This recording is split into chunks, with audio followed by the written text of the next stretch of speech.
Bien, bonjour à tous. Malgré les conditions météorologiques un peu défavorables aujourd'hui, savoir qu'il y a beaucoup de vent, je vais présenter le développement de ce petit jardin laboratoire et notamment les potirons que nous avons placés dans une des buttes que nous avons réalisées il y a quelques mois. En réalité, nous y avons placé 4 plants dans cette butte qui a été creusée sur 40 cm de profondeur, dans laquelle nous y avons enfui du matériel organique. Et donc dans cette planche en forme de butte qui aujourd'hui s'est affaissée, que j'ai matérialisée avec une planche marron foncé, je ne sais pas si vous la devinez un petit peu, eh bien nous y avons placé des tomates et nous y avons associé une de ses sœurs qui est le potiron ou la famille des potimarrons, en tout cas de toutes les courges.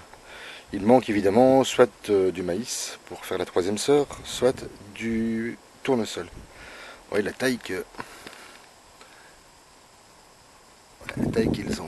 ont pris, c'est ainsi un peu partout. Alors j'ai une attaque d'oïdium, j'ai décidé de ne pas la traiter puisque vous le savez, dans ce petit jardin, nous travaillons exclusivement en bio. Alors il y en a encore un qui se cache là-dessous. Je ne sais pas si on peut deviner sa taille.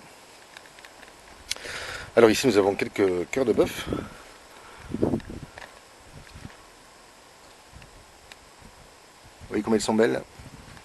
Alors j'ai décidé de poursuivre le travail de mulching un peu partout sur ce petit jardin pour m'éviter de devoir traiter les adventices, en tous les cas de biner. C'est une des activités qui me déplaît un peu au jardin, ainsi que celle qui m'oblige à consacrer pas mal de temps à l'arrosage. Et donc dans ce jardin où nous n'arrosons pas, eh bien j'ai décidé également de mulcher un peu partout. Alors j'ai trouvé ce broyat qui est relativement bien taillé, hein, relativement fin, avec des tranches de 3 à 5 mm.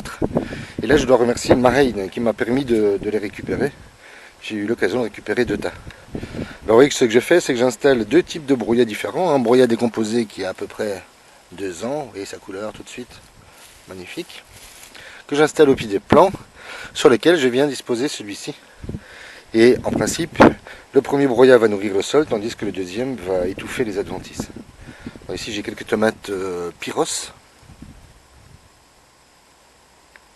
voyez comme elles sont belles. Bon, évidemment le poids a fait crouler les structures, et ça c'est un type de structure que je vais sans doute éviter par la suite.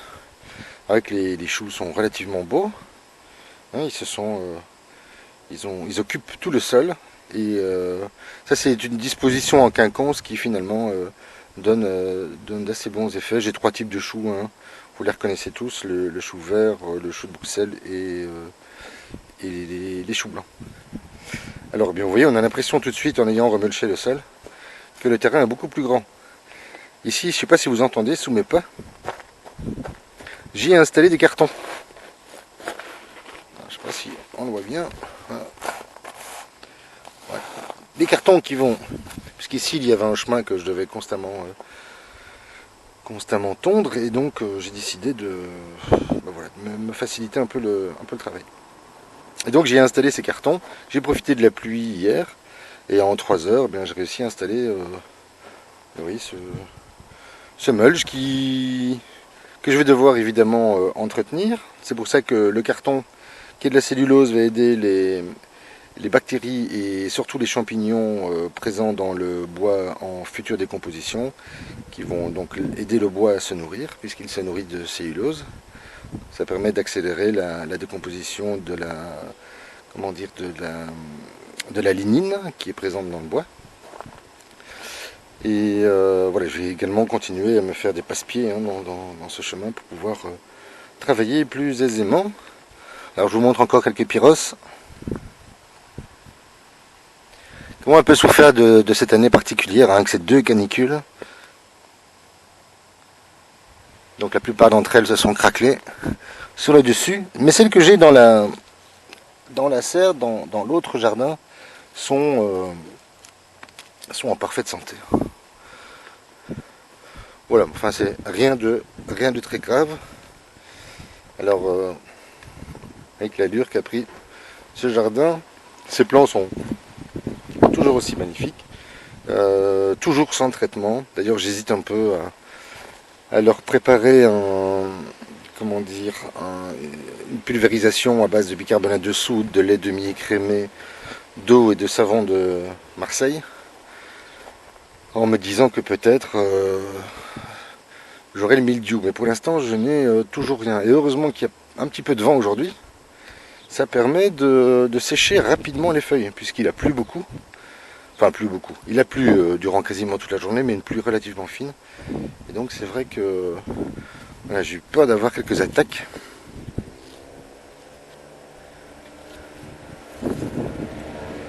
Et je crois que je vais devoir quand même anticiper un premier traitement. Parce que mes tomates sont plutôt belles. Enfin, d'aspect en tous les cas et de taille.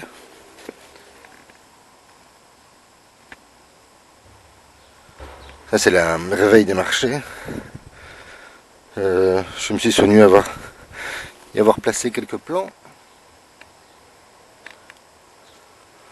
Bon, c'est encore une année expérimentale, hein, vous l'avez compris.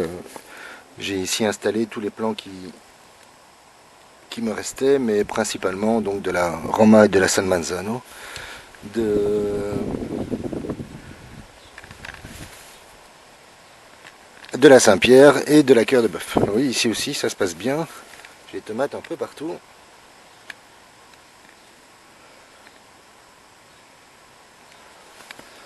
Voilà, la récolte promet d'être plus que satisfaisante, en tous les cas pour cette première année. Et ces jolis chapelets.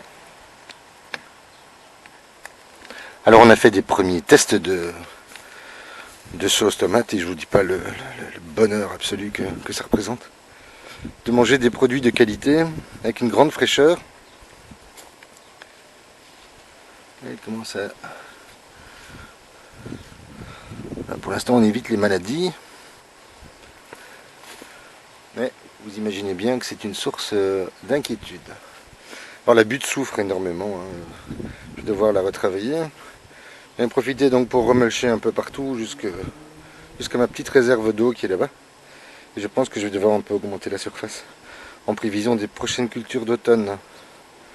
Oui, dans cette tour à tomates, eh bien, je suis toujours assez satisfait de la non-présence de mildiou ou d'oïdium. Voilà, ça c'est un plan version San Manzano, mais qui est tout très bien. Vous voyez, le vent est assez important aujourd'hui. Et donc j'ai décidé d'installer une structure. Alors dans ce jardin, vous le savez, tout est démontable hein, et tout est installable relativement vite. Donc j'avais prépositionné ces poteaux. J'y ai adjoint des poteaux plus petits, des piquets plus petits, de manière à les retenir. Et en fait, ils sont simplement bloqués, oui, dans la structure. Donc je peux à tout moment les démonter et à tout moment les réinstaller. Alors c'est pas le système le plus efficace. En tout cas, ça permet au plant de ne pas s'écrouler. C'est à mes yeux le plus important. Mais je m'aperçois qu'il y a certaines tomates qui se blessent à force d'être à cause du vent et à cause du frottement sur la corde. Je ne sais pas si on voit bien ici en dessous. Bon, rien de très grave, hein, c'est un peu comme si, comment dire, on se frottait la peau avec énergie, et bien on ressentirait une légère chaleur puis une légère douleur, un début de brûlure au tout premier degré. Ben, c'est un peu ce qui se passe avec nos tomates. Voilà, les premières commencent à rougir. Si tout va bien, ce sera pour la fin de semaine. Mais ce dont je suis le plus fier, puisque beaucoup d'internautes ont eu le même problème cette année-ci, à savoir la présence des fameux culs noirs. Mais je veux dire que pour ma part, je n'en ai pas. Je vais quand même vérifier, mais... Vous voyez, le fait de ne pas avoir arrosé, voilà, a permis à la plante de se protéger d'elle-même. Devoir commencer à soutenir les plants parce que le poids commence à faire son effet. Bien, je vais vous laisser ici et on se retrouvera dans une prochaine vidéo, très certainement dans l'autre jardin potager. Voilà, amis potagistes et Et jardiniers, je vous remercie et je vous souhaite une excellente journée et un excellent week-end.